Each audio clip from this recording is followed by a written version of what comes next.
So WhatsApp guys, কেমন আছো সবাই? আশা করি সবাই ভালো আছো। র্যান্ডম অ্যানিমেশনকে আমরা জমজমাট করতে চলেছি, আর এর জন্য আমরা র্যান্ডম অ্যানিমেশনে বেশ কিছু সিরিজ আনতে চলেছি। এখন থেকে র্যান্ডম অ্যানিমেশনে অনেক ভিডিও আসবে। যেমন একটা সিরিজ শুরু হয়েছে হলিউড সাইফাই সিরিজ, যেটা 1 থেকে কন্টিনিউ করবে, আর এই সিরিজটা আমি কন্টিনিউ করবো। এটা হচ্ছে জাপানিজ এনিম যারা পছন্দ করো। জাপানে নতুন একটা এনিম সিরিজ এসেছে যেটা নাম হচ্ছে চেইনসো ম্যান, এবং সেটা ব্যাপক আলোড়ন সৃষ্টি করেছে পুরো দুনিয়াতে। আর আমরা বাদ যাবো কেন, সেজন্য আমরাও এটা স্টার্ট করছি। মানে এখন থেকে এই সিরিজটা এখানে দেখতে পারবে তোমরা। আর তাছাড়াও র্যান্ডম অ্যানিমেশনে যে নর্মাল ভিডিওগুলো আসতো সেগুলো তো আসবেই। তবে তারপরেও তোমাদের একটা কথা বলে রাখছি, যদি মাঝে মাঝে এরকম হয় যে 2-1টা এপিসোড আমার অন্যকে দিয়ে চালাতে হবে, আমারও তো বিশ্রামের প্রয়োজন পড়ে, তখন ওই পর্বটা তোমাদের মেনে নিতে হবে। বাট নর্মালি আমি চেষ্টা করবো এটার ভয়েস দেওয়ার জন্য। তো যাই হোক, জাপানিজ সিনেমার কিছু থিওরি আছে বা কনসেপ্ট আছে, যেমন ওদের শয়তান হিসেবে অ্যাটাক অন টাইটানে দেখেছিলাম আমরা মনস্টার বা জায়ান্ট, তারপর ডেভিল থাকে, পিশাচ থাকে। তো সেই হিসেবে এই সিনেমাটা হবে হচ্ছে ডেভিলের। তো কথা না বেড়ে চলো আমরা এই সিনেমার মূল কাহিনীতে যাই। তো চেইনসোর এই কাহিনী শুরু হয় 1997 সালের জাপানে থেকে, যেখানে সিনেমার শুরুতে আমাদের এই সিনেমার মেন ক্যারেক্টার ডেনজিকে দেখতে পাই, যে একটা অদ্ভুত স্বপ্ন দেখছিল,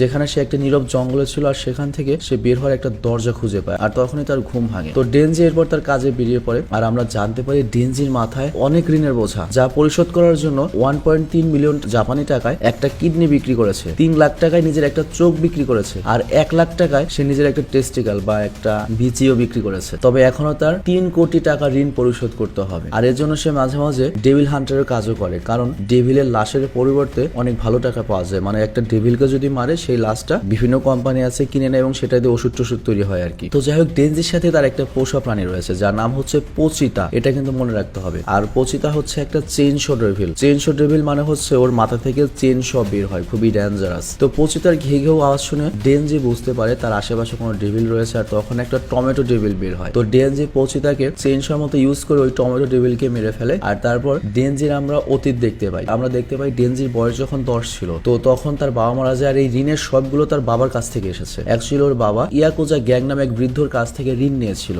আর সেই ঋণ সে পরিশোধ করতে অক্ষম ছিল, যার কারণে ভয়ে সে আত্মহত্যা করে। আর এর ফলে ওই ঋণের সকল বোঝা ডেনজির ওপর এসে পড়ে। তো যেদিন ডেনজির বাবাকে দাফন করা হয়েছিল, সেদিন ওই বৃদ্ধ আসে এবং ডেনজিকে বলে কালকের মধ্যে 7 লাখ টাকার ব্যবস্থা কর, তা না হলে তোকে আমি টুকরো টুকরো করে ফেলবো। তো এই জন্য ডেনজি করে কি কিডনি, চোখ এবং একটা বিচি বিক্রি করে। তো যাই হোক, বিষয়টা অতখানি হাস্যকর নয়, খুব কষ্টকর। মানে ডেনজির অবস্থা দেখে একসময় তোমার খুব খারাপ লাগবে, মায়া হবে ওর জন্য। তো ওই ভিলেন যখন ওখান থেকে চলে যায়, ডেনজি যখন তার বাবার কবরের কাছে একা ছিল, তখনই একটা চেইনসো ডেভিল আসে। তো চেইনসো ডেভিলকে দেখে ডেনজি প্রথমে ভয় পেয়ে যায়, কিন্তু পরে সে দেখে ওই চেইনসো ডেভিলটাও আহত, মানে কিছুক্ষণ পরে হয়তো মারা যাবে। তো ডেনজি তখন একটা সিদ্ধান্ত নেয় যে একে অপরকে সাহায্য করবে। তো ডেনজি শুনেছিল যে মানুষের রক্ত পান করলে ডেভিলটা শক্তিশালী হয়। তো ডেনজি তখন হাতে গিয়ে দিয়ে একটা কন্ট্রাক্ট করে, আর এখানে উল্লেখ্য তুমি ডেভিলদের সাথে এইভাবেই কন্ট্যাক্ট করতে পারবে। এই সিনেমার কনসেপ্টটা এরকমই। তো কন্ট্রাক্টটা হচ্ছে সে তার রক্ত দিয়ে পোচিতার প্রাণ বাঁচাবে, আর এর বদলে সে ডেনজিকে হেল্প করবে ইয়াকুজার হাত থেকে বাঁচতে, মানে টাকা ম্যানেজ করতে। তো সেদিন থেকে ওরা একসাথে রয়েছে। আর পরের দিন আমরা দেখি ডেনজি পোচিতার সাহায্যে সর্বপ্রথম একটা ছোট্ট ডেভিল মেরেছিল, আর তখন সে ইয়াকুজাকে বলে আমাকে একটা ডেভিল হান্টার হিসেবে হায়ার করে নিন, আমি ধীরে ধীরে আপনার ঋণ এভাবে ডেভিল মেরে শোধ করে দেবো। আর যেহেতু ডেভিলদের দাম ব্ল্যাক মার্কেটে অনেক ভালো, তাই ইয়াকুজাও রাজি হয়ে যায়। আর এরপর সিন বর্তমানে আসে, এখানে ওই বৃদ্ধা আসে এবং বলে ব্ল্যাক মার্কেটে এই টমেটো ডেভিলের দাম 4 লাখের কাছাকাছি, তবে তোর ম্যানেজমেন্ট ফি এবং বাকি কস্ট কেটে তোকে আমি 70,000 দিতে পারবো। তো এরপর 70,000 মতো টাকা পায়ও, আর তারপর পানির বিল এবং বাকি খরচ মেটানোর পরে ডেনজির কাছে মাত্র 1800 টাকা অবশিষ্ট থাকে। মানে ওই লোকটা ডেনজিকে চুষে খাচ্ছে। ডেনজি কিন্তু অনেক টাকা কামায়, কিন্তু ওই পুরো টাকা ওই লোকটি বিভিন্ন খরচ দেখে নিয়ে নেয়। তো ডেনজিকে 4 লাখের মধ্যে থেকে মাত্র 1800 টাকা দেয়। কত খারাপের খারাপ, আয়কর আমলের জমিদারদের চেয়ে খারাপ। তো যাই হোক, ডেনজিকে 1800 টাকা দিয়ে পুরো মাস চলতে হবে। তো ডেনজি পোচিতাকে বলে আজও ডিনারে আমাদের জাস্ট একটা রুটি খেয়ে কাটাতে হবে। তবে এত বছর অভাবে কাটানোর পরে ডেনজির কাছে এটা কোনো ব্যাপার ছিল না। আর তখনই ইকুইজার একটা মেম্বার ডেনজির কাছে আসে এবং ওকে মজা করে, ওকে বলে তুই যদি আমার এই পুরা সিগারেটটা খেতে পারিস তাহলে আমি তোকে 100 টাকা দেবো, মানে টিটকারি করে। তো ডেনজি তখন ওই সিগারেটটা নিজের মুখে রেখে দেয়। অনেক কষ্ট হয়, কিন্তু এর বিনিময়ে সে ওই মেম্বারের কাছ থেকে 100 টাকা পায়। মানে বুঝতেই পারছো কত কষ্ট। তো এরপর আমরা দেখি পোচিতা ডেনজি জঙ্গলের একটা ছোট্ট শেডে যায়, এখানেই তারা থাকে। আর আমরা তাদের দুজনকে একটা রুটির স্লাইস খেতে দেখি। তো এত বছর অভাবে কাটানোর পরে ডেনজির কাছে এটা তেমন কোনো ব্যাপার ছিল না। আসলে ডেনজির কোনো সোশ্যাল লাইফও নেই। সে মনে করো যে মানুষজন থেকে সম্পূর্ণ বিচ্ছিন্ন। তার একমাত্র বন্ধু হচ্ছে পোচিতা। আর কিছুক্ষণ আগে ডেনজি জানতে পেরেছে যে রুটি আসলে শুকনা খাওয়ার জিনিস নয়, এটার মধ্যে জ্যাম লাগিয়ে খেতে হয়। তো তাদের দুজনের কাছে একটা মাত্র স্বপ্ন, তারা একদিন এই রুটিতে জ্যাম লাগিয়ে খাবে। কিন্তু ডেনজির ঋণের বোঝার কারণে সে নর্মাল লাইফ কাটাতে পারবে না। তার মানে সে হচ্ছে ওই সারা জীবন এই রুটি খেতে হবে এবং আজীবন তার কোনো বান্ধবীও হবে না, সিঙ্গেলই থেকে যাবে। অ্যাকচুয়ালি কোন মেয়ে আসবে এই পুরো ঘরে? সে কি ইনভাইট করতে পারবে কাউকে, কিংবা গার্লফ্রেন্ড নিয়ে দামি রেস্টুরেন্টে ডেটে যেতে পারবে? তবে তারপরেও ডেনজির মনে একটাই স্বপ্ন, তার কোনো একদিন একটা গার্লফ্রেন্ড হবে। আর সেই কথাগুলো পচিতাকে বলছিল আর পচিতা এই কথাগুলো শুনছিল। তো যাই হোক, ক্ষুধার্ত থাকার কারণে ডেনজির ঘুম আসে না, আর সে ঘুমের মধ্যে একটা স্বপ্নই দেখতে চাইতো, যেখানে সে বেডের উপর জ্যাম লাগিয়ে পচিতার সাথে খাবে, কোন একটা মেয়ের সাথে ফ্লার্ট করবে, তার সাথে ভিডিও গেম খেলবে, তাকে জড়িয়ে ধরে ঘুমাবে। মানে নর্মালি একটা ছেলে যে স্বপ্ন চায় ওর ভেতরেও সে একই স্বপ্ন রয়েছে। তো তখনই হঠাৎ করে ডেনজি কাজটা শুরু করে আর তার ভেতর থেকে রক্ত বের হয়। তো এখানে আমরা জানতে পারি ডেনজির মায়ের হার্টের অসুখ ছিল, যার কারণে সে মারা গিয়েছিল। তো মানে ডেনজিরও এখন হার্টের অসুখ হয়েছে। তো ডেনজিও কিছুদিন পরে মারা যাবে। চিন্তা করো ভাগ্যটা কেউ। আর তখনই সেই ভিলেন বৃদ্ধা ডেনজির দরজায় ধাক্কাতে থাকে এবং তাকে বলে তোর আজকে আরেকটা ডেভিল মারতে হবে। তো বৃদ্ধা তখন ডেনজিকে শহর থেকে দূরে একটা ওয়্যার হাউসে নিয়ে আসে। তো ডেনজিও বৃদ্ধার পিছু পিছু চলতে থাকে আর তখন হঠাৎ করে পেছন থেকে একটা লোক ডেনজি আর পচিতার পেছনে তরল ঢুকিয়ে দেয়। আর তখন আমরা জানতে পারি এটা মূলত একটা চাল ছিল। বৃদ্ধা চাইছিল তার গ্যাং মানে ইয়াকুজা আরো পাওয়ারফুল হোক, আর এজন্য সে নিজে একটা ডেভিলের সাথে কন্ট্যাক্ট করেছে। আর ওই ডেভিল যাতে আরো পাওয়ার পায় সেজন্য তার একটা ডেভিল হান্টারের দরকার ছিল। আর এখানে উল্লেখ্য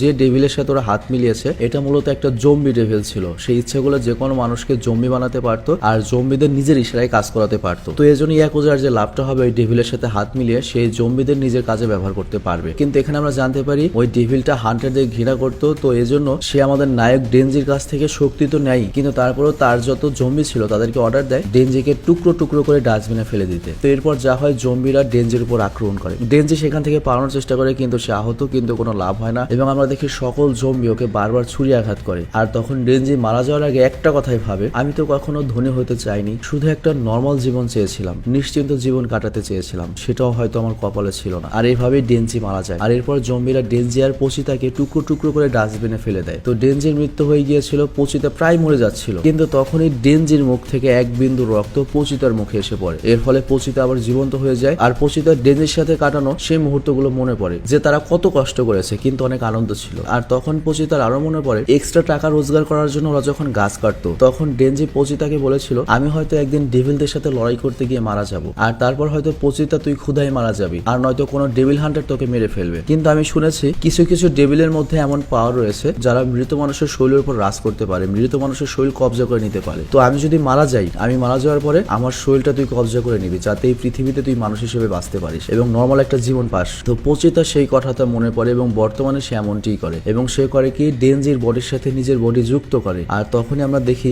ডেনজির বডি জীবন্ত হয়ে উঠছে এবং ডেনজির ভেতরে প্রাণ ফিরে আসে এবং শেষবারের মতো একজন আরেকজনের সাথে কথা বলে, যেখানে পচিতাও মানুষের মতো কথা বলতে পারছিল কারণ সে ডেনজির শরীরের অর্ধেক ব্যবহার করছিল। তো এখানে পচিতা ডেনজিকে বলে তোমার বডিতে আমি ঢুকছি না, বরং তোমার বডির সাথে আমি একটা নতুন কন্ট্রাক্ট ডিল করেছি, সেই ডিল অনুযায়ী আমি আমার হার্ট তোমাকে দিয়ে দিচ্ছি, আর তার পরিবর্তে আমি চাই তুমি একটা সুন্দর জীবন কাটাও এবং তুমি তোমার স্বপ্ন পূরণ করো যেগুলো তুমি দেখেছিলে। তো এখানে যেটা হচ্ছে ওই পচিতাই মূলত ডেনজিকে বাঁচানোর জন্য নিজেকে উৎসর্গ করছে। আর যেহেতু পচিতার একটা শক্তিশালী ডেভিল হার্ট ছিল, তো এই কারণে যেটা হয় আমাদের ডেনজির শরীর পুরোপুরি জীবন্ত হয়ে ওঠে, তার হার্টের অসুখ, তার যে একটা কিডনি ছিল না, তার যে একটা চোখ ছিল না, তার যে একটা বিচি ছিল না, সব ঠিক হয়ে যায়। আর তার সাথে ডেনজির বুক থেকে একটা রশি বের হয়, আর সেটা মূলত পচিতার লেজ ছিল, যেটা টান দেওয়ার সাথে সাথে পচিতার চেনশ কাজ করতো। তো ডেনজিকে জীবন্ত দেখে জম্বি ডেভিল আবারও তার জম্বিদের ডাক দেয় ওকে মারার জন্য। আর ডেনজি তখন ভাবতে থাকে এই লোকদের কত ভালো একটা জীবন ছিল, ওদের আর কি প্রয়োজন ছিল, ওরা কেন ডেভিলের সাথে কন্ট্যাক্ট করলো বাড়তি ক্ষমতার জন্য। মানে ওই ইয়াকুজা সন্ত্রাসীদের কথা বলছে, ওদের তেমনি অনেক ক্ষমতা ছিল, কিন্তু ওরা মানুষের ডেভিলদের সাথে কেন কন্ট্যাক্ট করলো। তো ডেনজি তখন বুঝতে পারে মানুষ যা পায় তাই তার কাছে কম মনে হয়, তো এর মানে হচ্ছে মানুষ কখনো সন্তুষ্ট হয় না। তো এর জন্য ডেনজি তাদের দোষ দেয় না, কিন্তু যেহেতু এরা ডেনজির স্বপ্নের মাঝখানে দাঁড়িয়ে রয়েছে, মানে ডেনজি যদি তার স্বপ্ন পূরণ করতে চায়, পচিতার স্বপ্ন পূরণ করতে চায়, ওদেরকে মারতে হবে, তা না হলে ওরা ডেনজিকে মেরে ফেলবে। এর জন্য ডেনজি সিদ্ধান্ত নেয় ওদেরকে সে মেরে ফেলবে। তো সেই হিসেবে ডেনজি তার রশি টানে, কিন্তু ততক্ষণে আমরা দেখি সকল জম্বি এসে ওকে নিচে ফেলে আটকে দিয়েছে। আর তখনই একটা চেন শ চালু হওয়ার আওয়াজ আসে আর তারপর আমরা দেখি ডেনজি জম্বিদের মুন্ডু কাটতে কাটতে বেরিয়ে আসে। আসলে পচিতার চেইন শর পাওয়ার ডেনজির মধ্যে ট্রান্সফার হয়েছে এবং যেটা হয়েছে মানুষের সাথে মিলে ওর হাতের মধ্যে এবং মাথাও চেঞ্জ হয়ে এসেছিল। তো এভাবেই জন্ম নেয় চেইনশো ম্যানের, মানে জাপানিজ নতুন সুপার হিরো। তো ডেনজি করে কি জম্বিদের কাটতে কাটতে মেন যে জম্বি ডেভিল রয়েছে তার কাছে যায় এবং ওকে মাঝখান থেকে কেটে ফেলে। আর ডেভিল জম্বিকে মারার পরে সব জম্বি তখন ডেনজির দিকে এগোতে থাকে। আর ডেনজি বুঝতে পারে আমি যদি এদের সবাইকে মেরে ফেলি তাহলে তো ইয়াকুজার সফল ঋণ মুক্ত হয়ে যাবে, মানে ইয়াকুজা খোঁজা গ্রুপের তার কেউ বেঁচে থাকছে না। তো এই জন্য সে ওদেরকে সবাইকে মারতে থাকে। আর এর কিছুক্ষণ পর সকাল হয়ে যায় আর ওই ওয়্যার হাউসের কাছে একটা গাড়ি এসে থামে,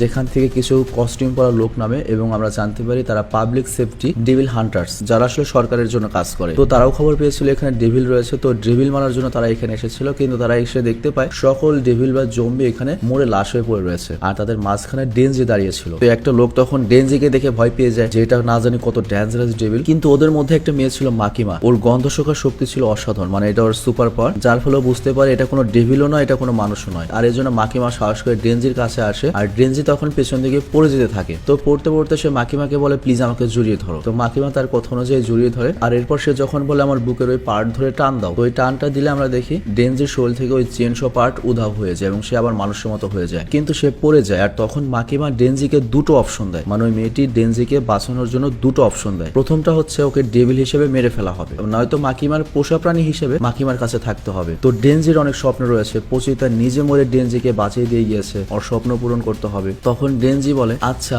যদি আমি তোমার পোষা হই তাহলে আমি নাস্তায় কি পাবো, আমি কি খেতে পারবো? এতে মাকিমা ভেবে বলে আমি তোমাকে বাটার আর জ্যাম লাগানো ব্রেড, সালাদ, কফি আর মিষ্টি জাতীয় কিছু খাবার দেবো। এই কথা তো ডেনজির কাছে ছিল স্বপ্নের মতো এবং সে দ্রুত মাকিমার পোষা প্রাণী হওয়ার জন্য রাজি হয়ে যায়। আর এখানেই প্রথম এপিসোডটি শেষ হয়ে যায়। তো যাই হোক এই এপিসোডের টাইটেল নাম ছিল হচ্ছে ডগ অ্যান্ড চেইন শ। আর এখানে ডেনজি এবং পচিতা দুজনকেই এই এপিসোডে রিপ্রেজেন্ট করা হয়েছে। অ্যাকচুয়ালি পচিতা ছিল হচ্ছে কুকুরের মতো আর তার কাছে একটা চেইন শ ছিল। আবার এখানে ডেনজির কাছেও চেইন শ রয়েছে, কিন্তু লোকজনও তাকে কুকুরের মতো এখন ট্রিট করবে কারণ সে কিন্তু পোষা প্রাণী হতে যাচ্ছে মাকিমার। তো এই এপিসোড দেখে আমি যেটা বুঝলাম, জাপানিজরা অ্যাকচুয়ালি একটা মাল, ওরা কই থেকে কই একটা কনসেপ্ট এনে কিভাবে একটা স্টোরি দাঁড়া করায় সেটা সত্যি অবিশ্বাস্য। তো যাই হোক এটা এমন একটা কনসেপ্ট এমন একটা স্টোরি হতে যাচ্ছে যেটা আমার মনে হয় তোমাদের অনেক পছন্দ হবে। পার্সোনালি আমার তো দেখার আগ্রহ যাচ্ছে এরপরে কি হবে। মানে আমাদের মেন নায়ক একটা পোষা প্রাণী হয়ে গেল, সাধারণ মানুষ থেকে চেইনশ ম্যান হয়ে গেল। এরপর সে কারদের জন্য কাজ করবে, শত্রু কে থাকবে, ভিলেন কে থাকবে, কি ধরনের ফাইট হবে, কি ধরনের কাহিনী হবে, খুবই আগ্রহ লাগছে। তো যাই হোক এটা আমরা কন্টিনিউ করবো এখন থেকে। ভালো থেকো, সুস্থ থেকো, টেক কেয়ার, আল্লাহ হাফেজ।